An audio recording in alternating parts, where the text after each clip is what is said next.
નમસ્કાર દર્શક મિત્રો, સ્પાર્ક ટુડે ન્યૂઝમાં આપનું સ્વાગત છે। સ્પાર્કની ટીમ અત્યારે આવી છે પ્રતાપનગર રોડ પર આવેલી જે ગોયા ગેટ સોસાયટી છે અને ત્યાં કષ્ટભંજન મલ્ટી સ્પેશિયાલિસ્ટ હોસ્પિટલ આવેલી છે અને ત્યાં જે કામ કરતા જે સિસ્ટર હોય, જે સફાઈ વર્કર હોય, તેઓનો 1.5 વર્ષથી પગાર બાકી છે। સંચાલકોએ દ્વારા તેમને ખાતરી આપવામાં આવી હતી કે તેમને લખાણ પણ આપવામાં આવ્યું હતું કે તેમનો પગાર તેમને ચૂકતે થઈ જશે, પરંતુ 1.5 વર્ષ વીતવા છતાં પણ તેઓ પગારથી વંચિત છે। ત્યારે મીડિયાનો સહારો લીધો છે અને તેમને પગારની ચૂકવણી કરવામાં આવે તે માંગ સાથે અત્યારે તેઓ અહીંયા એકઠા થયા છે।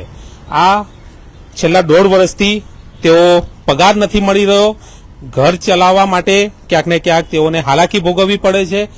તેના જ કારણે અત્યારે હવે મીડિયાનો સહારો લીધો છે। મીડિયા સમક્ષ તેઓ ઉપસ્થિત થયા છે કે 1.5 વર્ષથી લાખોમાં જે લોકોનો પગાર બાકી છે તે તેમને નથી ચૂકવવામાં આવ્યો અને જે સંચાલક હતા એ એમનો તમને ફોટો બી દેખાડીશ। જે સિસ્ટર છે તેમના મોબાઈલમાં છે અને લખાણ પણ તેમની પાસે છે કે તેમને કહેવામાં આવ્યું હતું કે તમને તમારો પગાર ચૂકતે થઈ જશે। આ જે પણ પગાર બાકી છે, આ જેટલા પણ જે આ સફાઈ વર્કરો બેન છે, સિસ્ટર છે, આ જેટલા પગાર બાકી છે તેમને લખાણ આપવામાં આવ્યું હતું કે લખાણ બાદ આ સમયે તમારો પગાર ચૂકતે થઈ જશે, પરંતુ ઘણો સમય વીતવા છતાં પણ તેઓને પગારથી વંચિત રહ્યા છે। ત્યારે તેઓ હાલાકી ભોગવી રહ્યા છે। આપણી તેમની સાથે જ વાત કરીશું। શું કહેશો બેન, શું છે સમગ્ર વિગત? તમને ક્યાંથી પગાર નથી મળ્યો, શું કહેવામાં આવ્યું હતું? અમને 1.5 વર્ષથી પગાર મળ્યો નથી। અમને બીજું કશું કેવું નથી, અમારે ખાલી પગાર જોઈએ છે બસ। ક્યાં તમે નોકરી કરતા હતા? કોણ હતા? ડોક્ટર આશીષ લક્કડ હતા અને અમે એમને સાથે 1.5 વર્ષથી કામ કરીએ છીએ અને 1.5 વર્ષથી મારું કષ્ટભંજન મલ્ટી સ્પેશિયાલિટી હોસ્પિટલ છે અને 1.5 વર્ષથી કામ કરીએ છીએ। મારો 97,000 પગાર બાકી છે, એની માટે અમે અહીં ભેગા થયા છીએ। બેન, તમે શું કહેશો? ક્યાંથી તમે આવો છો અને કેટલી તકલીફ પડી રહી છે? આ પગાર નથી મળ્યો? બહુ જ તકલીફ પડી રહી છે અમને। હું અહીંયા રૂમ રાખીને રહું છું, ત્યાંથી આવું છું, નજીક જ રૂમ છે ત્યાંથી આવું છું અને છેલ્લા 1.5 વર્ષથી પગાર અમને નહીં આપ્યો।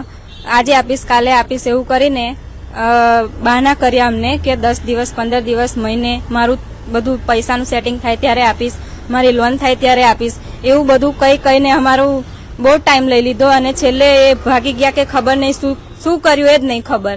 હજુ સુધી અમારો પગાર નહીં થયો। અમને લખાણ બી એક આપ્યું છે, 30/7 સુધીનું લખાણ આપ્યું હતું। ત્યાં સુધી અમે રાહ જોઈ કે કરી દેશે, અમે એમનો વિશ્વાસ રાખીને બેઠા હતા કે કરી દેશે એમ પગાર, અને એમને બી એવો વિશ્વાસ આપ્યો હતો કે હું કોઈનો રૂપિયો ખોટો કર્યો નહીં અને ખોટો કરું બી નહીં, એવો વિશ્વાસ આપ્યો હતો અમને। એટલે અમને એવું થયું કે આપી જ દેશે એમ, પણ એમનો આજ સુધી 1 રૂપિયો પણ નહીં આવ્યો। એટલે અમારે શું કરવું હવે?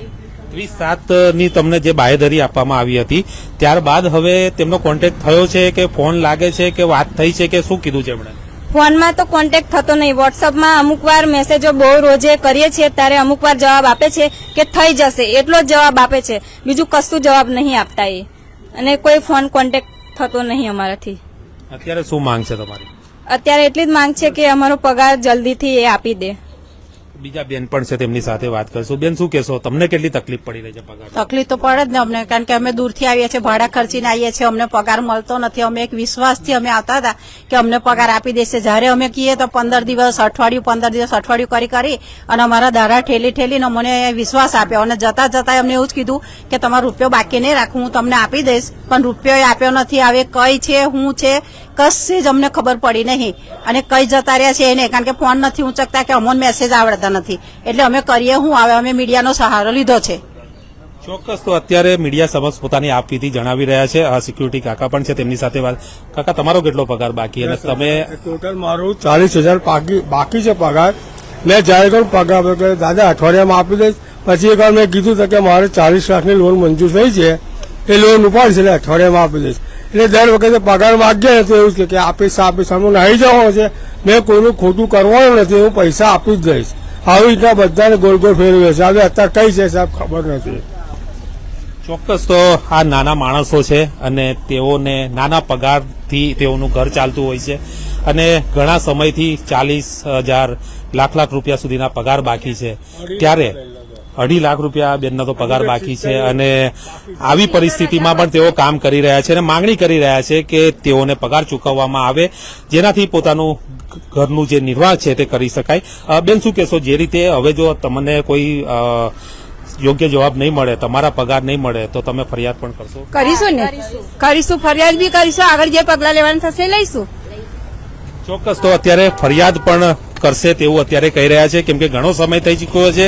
30 તારીખ જે છેલ્લી આપવામાં આવી હતી અને તે પણ હવે વીતી ચૂકી છે અને ત્યારબાદ હવે જો યોગ્ય જવાબ આપવામાં નહીં આવે અને પગાર જ જો એમને ચૂકવવામાં નહીં આવે તો ફરિયાદ કરવાની ચીમકી પણ તેમના દ્વારા ઉચ્ચારવામાં આવી છે.